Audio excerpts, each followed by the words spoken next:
కామారెడ్డి జిల్లా మండల బీబీపేటలో మైసమ్మ తూము లీకేజీ అవుతుండటంతో గత సంవత్సరం మోరం పోసి లీకేజ్ కాకుండా ఆపటం జరిగింది. అయితే ఆ సమయంలో నీరు ఉండటంతో రిపేర్ చేయడానికి కుదరలేదు.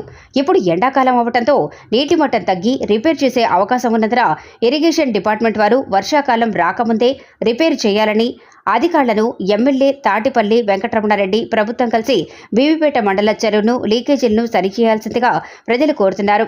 ఈ చెరువు నీటితో 7 గ్రామాల్లో సుమారు 500 ఎకరాలకు పైగా పంటలు పండుతున్నాయని, కావున ఇరిగేషన్ అధికారులు తక్షణమే స్పందించాలని ప్రజలు కోరుతున్నారు.